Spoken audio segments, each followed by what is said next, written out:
Ano po? Mother Ignacia po. Got a feeling I'm falling for nobody else but you. You caught my eye, and I've got a feeling I'm falling.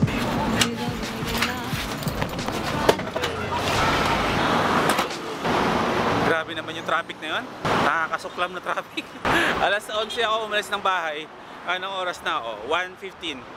Malolos to QC lang yan ha. Dapat nakukuha yun ng ano, ng mga 45 minutes lang pag hindi ma-traffic. Pero 2 hours and 15 minutes. Grabe. Sakay na tayong tricycle. Saan kuya ito? Kuya ano po? Big Brother house. Okay. I'm flying high, but I've got a feeling I'm falling for nobody else but you. It's another day na naman. Sabi nga ng kaibigan ko si Chester, it's another day, it's another vlog. Pagkatapos ng bakasyon sa Liwa, back to reality, back to PBB na naman tayo. At bahay vlogs na naman. Buti hindi kayo nasasawa dito, no? Huwag niyo pagsawaan. Kuya, ayan. Okay, pala tayo ng ating tricycle. Kumusta ang pasada, kuya? Okay lang. Ayos lang? Magandang kita? Malakas lang kasi. Malakas lang kasi. Magpapasko na, malakas siya. Ayan, dito na tayo sa Big Brother ulit. Love you. 1:25. 1:25. Super late. Pasok ba na matino yan? Hi! I'm late as always. So, bawal ka malagpar? Commute lang ako. Sobrang traffic lang sa NLEX. Sobrang traffic lang talaga. At hindi nga ako nagkamali at naiwan ko ang aking charger. Buti na lang hindi uso ang pitikan dito. Charge.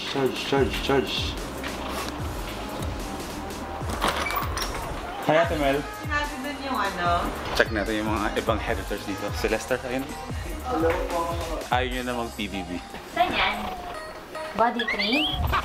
Simuli ko ng babaeng walang kiliti. Ever since. Wala nga akong kiliti eh. Yun lang. Ano sabi?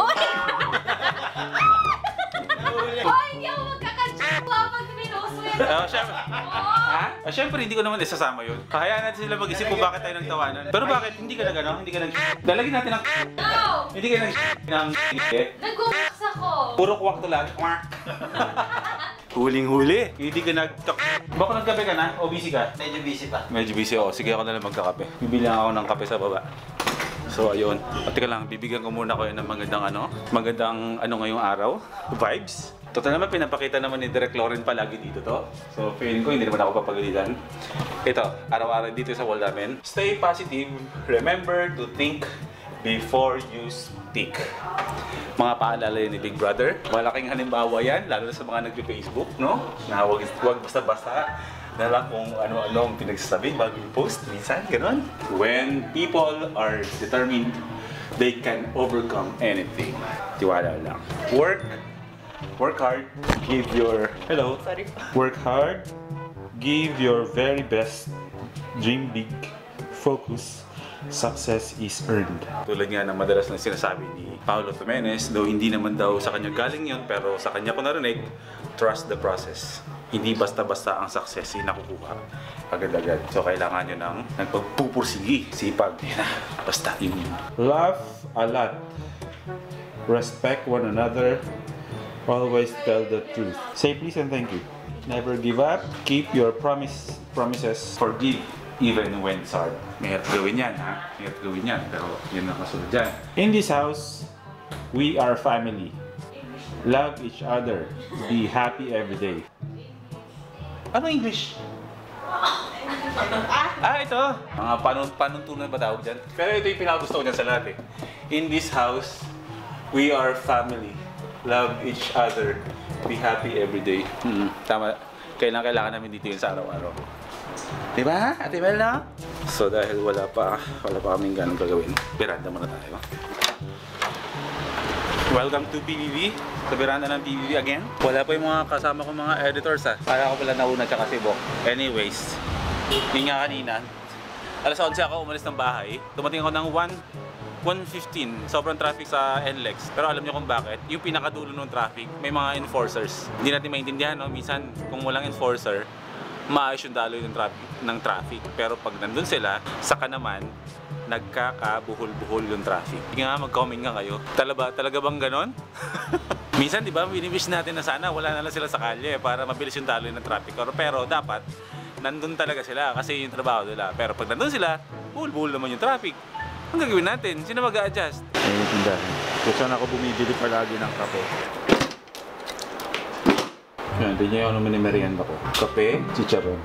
Talagang ganito ang buhay guys sa ibang bansa bilang OFW. Akala lang diba? Madali lang ang buhay namin dito sa abroad. Hindi na mga kamag-anak namin. Marami kami pera. Kumatake kami ng pera dito.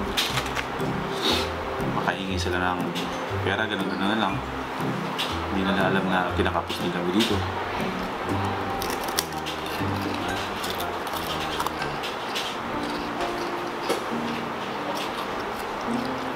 Kaya ko yan lumagay sa lugar namin. Pinapirap kaya dito sa Saudi. Lamig-lamig pa kayo dito sa Saudi. Alam mo kung paano ako nasabi sa Saudi? Ngayon, nasa Saudi tayo. Yan, sa atin ba? Bago siya pakita. Tinitiis namin yung hirap dito.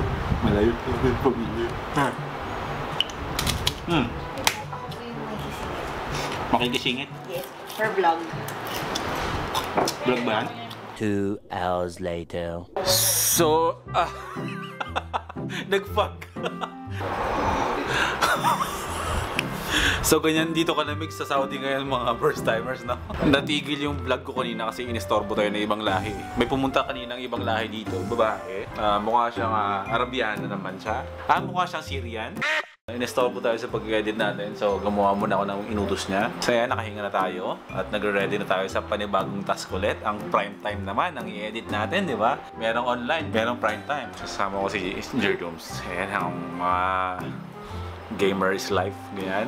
Game is life, di ba? Mga solid dyan, magsilaro ng panibagong ano. Yun, may Ragnarok na yung nabago eh. Siyempre, hindi na tayo updated dun. Lahat ng mga yan, lahat ng mga editors dito dati, meron kaming time para magkwentuhan, magkape-kape, gano'n. Mag-usap tungkol sa mga kanya-kanyang buhay. Pero nung nauso yung online games na yan, sa cellphone, unti-unti na silang nawala. Na kahit kasama mo sila, hindi ka nila kinakausap kasi nga, puro online games. Ross, Ragnarok, Mobile Legends, yan. Kasama mo sila pero parang wala kang mga kaibigan. So minsan, out of place tayo kasi ayan, lahat sila nagtatawanan, sila lang nakaka-relate ng mga pinag-uusapan nila, tapos ikaw wala, no? Ikaw lang yung hindi nakakaintindi. So ayun, siguro magko-coffee lang ako ulit. Ayun, no? Andito tayo ngayon sa loob ng PBB editing. So, sumisilip din tayo sa mga tao sa labas na may mga buhay. Ayan, si Kuya na nagtitinda ng ano tawag dyan? Dirty ice cream. Ano ba sa Tagalog? Sorbetes. Tapos merong mga gusto magpa-picture dun sa bahay ni Kuya. Ayan, tuwang-tuwa pa si ate. Ngayon na siya nakapunta siguro yan dito sa ABS. So, ayan. Napapalingon ako kasi akala ko ako yung kinakausap. Hindi pala. May kausap pala sa laro. Sino ang kalaro mo? Si Hepe. Kasi talaga? Nasaan mo siya? O, sa Barques. O nga pala, malapit na pala ang 10. December 10, malapit na. So, kakailangan ko ang tulong mo. Siyempre, sapuli tayo ng sasakyan ha. Wala akong ibang malapitan eh. Wala akong ibang kaibigan na may malaking sasakyan eh. Swap tayo ng sasakyan. Sa yung kotse ko. Tapos, gagamitin ko yung adventure mo. Tapos, isasoli ko sa'yo na may gas. Di ba? Tulong mo na sa charity con, Brad. No. Pera ma. The next day. At pangalawang araw na to, no vlog na pinapanood nyo, kinabukasan na to kasi hindi na ako nakapag-vlog na tuluyan kasi medyo nangarag kami na naman sa BBB, as always. So, ngayon, papasok na tayo sa trabaho. As usual, wala namang pinagbago. Ulit-ulit lang yung araw natin kanon na ganito. So, ganun pa man, mag-vlog pa rin tayo para kahit papaano. Di ba, hindi tayo bumibitaw sa uploads. Ganyan. Parang ngayon, naisip ko na parang sana sa year 2019, may level up ko yung mga vlogs ko. As in, hindi lang yung basta content pati yung mga shots, yung mga gano'n. Especially pag mga travel vlogs talaga. Travel vlogs talaga yung gusto ko. Nandito ako ngayon sa apartment ko. Katapos ko lang maglinis. Ay, may papakita nga pala ako sa inyo. Ang kulit nung boarding house ko, no? Kahoy. May nagsabi kasi na pinturahan ko daw. Pero,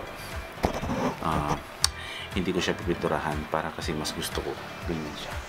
Para probinsya feels. Mas gusto ko kasing tirahan yung ganito. Mga kahoy-kahoy. Mas gusto kong tirahan yan. Mas gusto kong tulugan. Mas nakapagbigay kalma sa isipan ko. Tsaka sa pakiramdam ko. Pag yung tinutulugan ko, yung nasa paligid ko, parang probinsya. So, yun nga pala. Tinan niyo yung ano ko. Yung tulugan ko. May mga stars.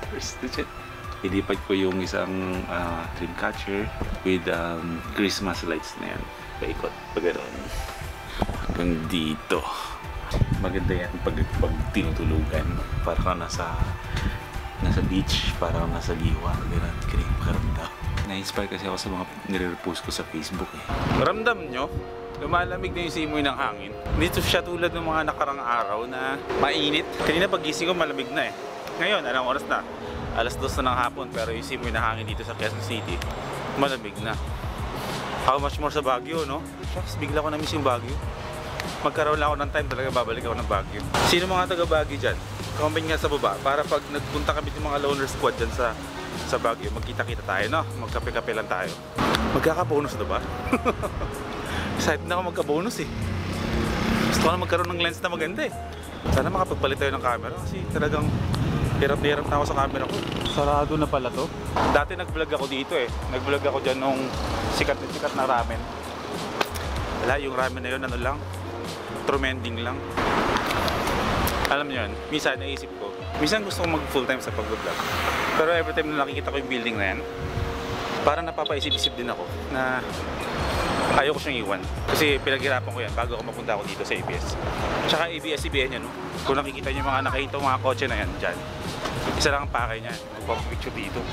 Tourist attraction na tong PBB na to eh. Tulad ng dalawang yan. Ayan. Yan o, parang turista lang eh. Oh. Sige, one more. 2 more. 3 more. Yummy.